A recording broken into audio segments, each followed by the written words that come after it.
வணக்கம் மக்களே, சற்று முன் கிடைத்த தகவல் ஒன்றை பார்க்க போகிறோம். நோ சான்ஸ், தமிழ்நாட்டில் திமுக கூட்டணி மட்டுமே வெல்லும், அடித்து சொல்லும் சர்வே, குஷியில் ஸ்டாலின். இந்த ஒரு தகவலை பற்றி தான் நாம் பார்க்க போகிறோம். தகவலை பார்ப்பதற்கு முன்னதாக நீங்கள் நம்மளுடைய சேனலுக்கு புதிய பார்வையாளர்களாக இருந்தீர்கள் என்றால் மறக்காமல் நம்மளுடைய சேனலை சப்ஸ்கிரைப் செய்து வைத்துக் கொள்ளுங்கள்.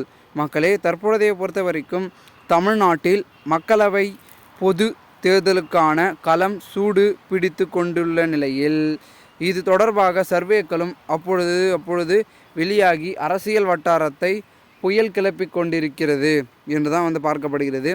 அந்த வகையில் ஏபிபிசி ஓட்டர்ஸ் கருத்து கணிப்பு ஒன்று முடிவுகள் தற்பொழுது வெளியாகியுள்ளது. அந்த கருத்து கணிப்பின்படி தமிழ்நாட்டில் உள்ள 39 நாடாளுமன்ற தொகுதியிலும் திமுக இந்தியா கூட்டணி 39 தொகுதிகளும், அதிமுக கூட்டணி 0 தொகுதிகளும், பாஜக கூட்டணியும் 0 தொகுதிகளும் பெறும் என அறிவிக்கப்பட்டுள்ளது.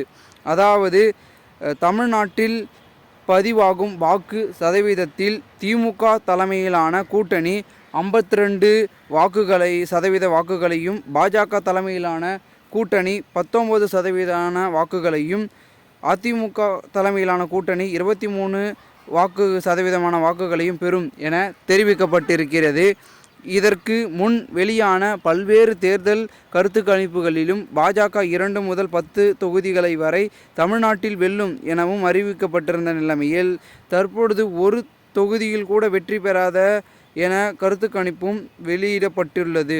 மேலும் இந்த ஒரு சமயத்தில் திமுகவிற்கு பெரும் மெஜாரிட்டியாக இந்த ஒரு கருத்து கணிப்பு இருப்பதன் மூலமாக பலவிதமான விஷயங்கள் என்பது இதன் மூலமாக நடைபெறும் என்றும் பார்க்கப்படுகிறது.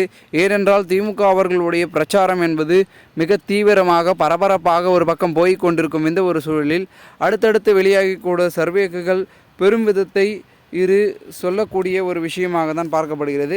அதை நாம் சற்றே பொறுத்து பார்க்கலாம் என்ன நடக்கிறது என்பதை. மேலும் இதுபோன்று அரசியல் சாதனை நிகழ்வுகள் தினசரி தெரிந்து கொள்ள நம்மளுடைய சேனலை சப்ஸ்கிரைப் செய்து வைத்துக் கொள்ளுங்கள். நன்றி, வணக்கம்.